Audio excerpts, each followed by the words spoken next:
Assalamualaikum warahmatullahi wabarakatuh. Sahabat dunia Islam, sebelum melanjutkan menonton video ini terlebih dahulu tekan tombol subscribe, like dan komen agar kita semua bisa istiqomah menyebarkan kebaikan.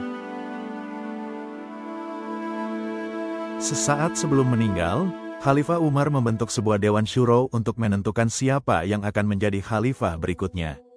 Dewan Syuro ini beranggotakan 6 orang sahabat terkemuka. Mereka adalah Abdurrahman bin Auf, Zubair bin Awam, Sa'ad bin Abi Waqqas, Ali bin Abi Thalib, Utsman bin Affan, dan Talha bin Ubaidillah. Keenam orang sahabat ini dianggap oleh Umar sebagai orang-orang yang berhak menduduki jabatan khalifah.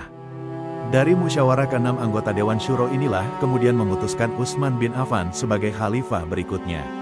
Utsman bin Affan diangkat sebagai khalifah 3 hari setelah Khalifah Umar meninggal.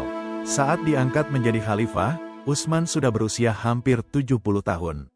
Riwayat hidup dan keutamaan Khalifah Utsman bin Affan. Utsman bin Affan lahir 6 tahun setelah Rasulullah. Ia berasal dari keluarga Bani Umayyah, salah satu kabilah Quraisy yang sangat dihormati karena kekayaannya. Utsman bin Affan masuk Islam karena ajakan Abu Bakar. Utsman termasuk orang pertama yang masuk Islam dari golongan pemuda. Bersama istrinya, Ruqayyah binti Muhammad, Utsman bin Affan ikut dalam rombongan muslimin yang hijrah ke Habsyi. Utsman dikenal karena sifatnya yang lemah lembut dan tutur katanya sangat halus. Ia juga seorang lelaki yang amat pemalu. Tidak heran, Utsman dicintai sekaligus disegani banyak orang. Namun keutamaan Utsman bin Affan yang paling dikenal adalah kedermawanan. Pada saat umat Islam hijrah ke Madinah, Utsman menyumbangkan sebagian besar hartanya untuk membiayai perjalanan para sahabat. Utsman juga tercatat menyumbangkan hampir seluruh hartanya untuk membiayai pasukan muslimin dalam perang Tabuk. Saat itu, Utsman menyerahkan 300 ekor unta lengkap dengan muatannya serta uang sejumlah 1000 dinar.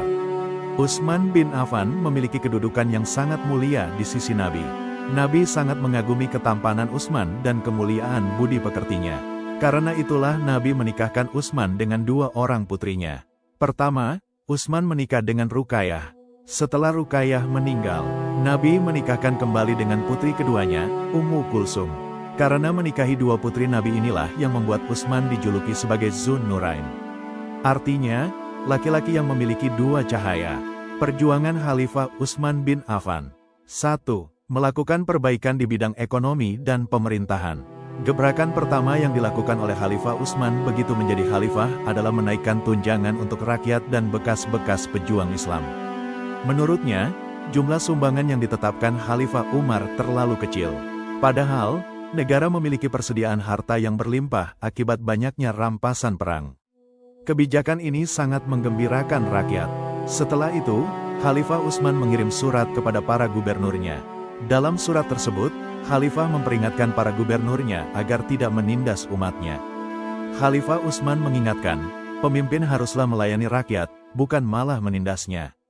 Khalifah Utsman juga membentuk lembaga pajak yang mandiri dengan dipimpin oleh pejabat yang ditunjuk langsung oleh Khalifah. Dengan demikian, gubernur yang sebelumnya memiliki wewenang menarik pajak tidak bisa berkesempatan menikmati pajak untuk dirinya sendiri.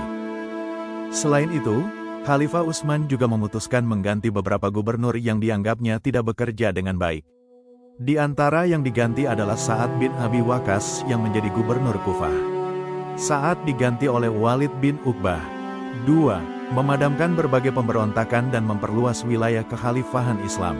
Khalifah Umar bin Khattab adalah sosok yang sangat disegani dan ditakuti. Maka, ketika tersebar berita kematiannya, beberapa wilayah yang sebelumnya telah ditundukkan oleh pasukan muslimin melakukan pemberontakan. Wilayah-wilayah yang dilanda pemberontakan adalah Azerbaijan, Khurasan, dan Armenia. Sebagian dari pemberontakan ini masih terkait dengan sisa-sisa kekuatan Romawi dan Persia yang telah dikalahkan. Pemberontakan di Azerbaijan dapat dipadamkan oleh Walid bin Uqbah, gubernur Kufah.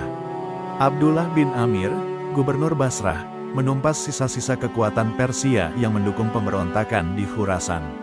Sementara itu, pemberontakan di Armenia yang didukung oleh Romawi dapat dipadamkan oleh pasukan Salman bin Rabi'ah al-Bahili dan Habib bin Maslamah. Hampir bersamaan dengan disapunya beberapa pemberontakan, pasukan Muslim juga semakin melebarkan sayap kekuasaannya. Hal ini misalnya dilakukan oleh pasukan Amr bin Aish yang berbasis di Mesir. Setelah merebut kembali Iskandaria, Amr bin Aish dibantu oleh Abdullah bin Sa'ad bin Abi Sar berhasil menaklukkan seluruh wilayah Afrika Utara. Sementara di Laut Tengah, pasukan Islam di Syria yang dipimpin oleh Muawiyah bin Abu Sufyan berhasil merebut Pulau Siprus tahun 649 dari kekuasaan Romawi. Penyeragaman bacaan Al-Quran. Al-Quran telah dikumpulkan dan dituliskan pada masa Khalifah Abu Bakar. Namun, kemudian ada masalah yang muncul berkait dengan perbedaan cara membaca Al-Quran. Perbedaan cara membaca ini menjadi gawat karena telah menimbulkan perselisihan di kalangan umat. Para sahabat yang menjadi penasihat khalifah kemudian mengusulkan kepada Khalifah Utsman untuk memakai satu bacaan saja dan membuang jenis bacaan yang lain. Akhirnya Khalifah Utsman memutuskan memakai jenis bacaan yang dipakai di dalam Al-Quran yang disusun oleh Khalifah Abu Bakar. Khalifah Utsman lalu memerintahkan untuk menyalin Al-Quran milik Abu Bakar menjadi beberapa jilid, mushaf. Selesai disalin, mushaf-mushaf tersebut dikirim ke wilayah-wilayah Islam seperti Mesir, Syria, Yaman, Kufah, Basrah, dan Mekah. Satu jilid Al-Quran tetap ditinggalkan di Madinah dan dipegang oleh Khalifah sendiri. Khalifah Utsman mengharuskan umat Islam menggunakan Al-Quran hasil salinan Khalifah tersebut. Al-Quran yang disalin pada Khalifah Utsman itulah yang bertahan hingga saat ini. Karena dibuat atas perintah Khalifah Utsman, mushaf Al-Quran tersebut disebut sebagai mushaf Utsmani.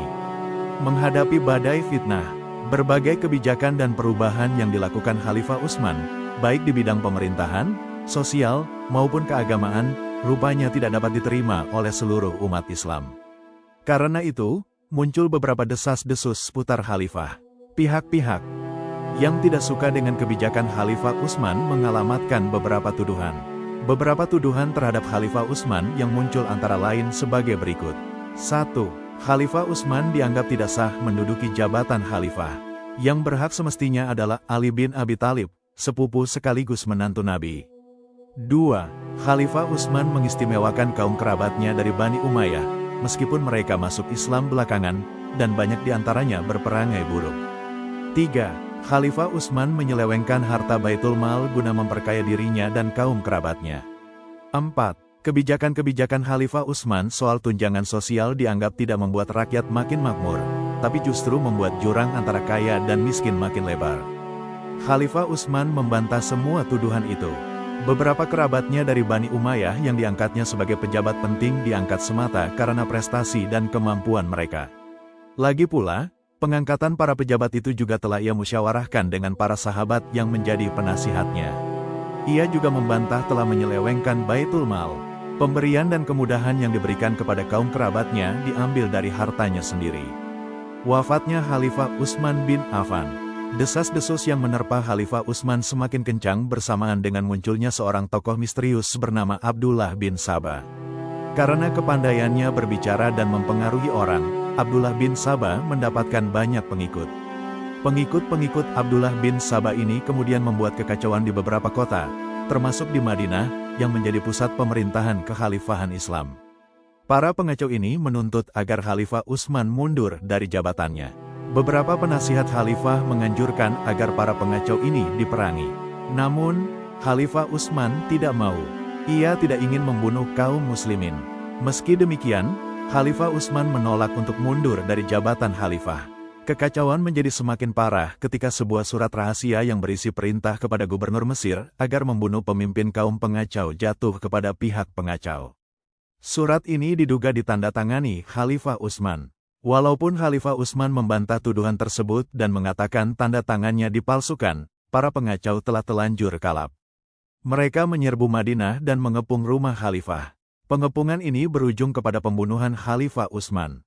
Khalifah Utsman dibunuh pada 18 Zulhijjah 35 Hijriah, tanggal 17 Juni tahun 656 Masehi, saat sedang membaca Al-Quran. Utsman bin Affan meninggal dalam usia 82 tahun, setelah menjabat sebagai khalifah selama 12 tahun.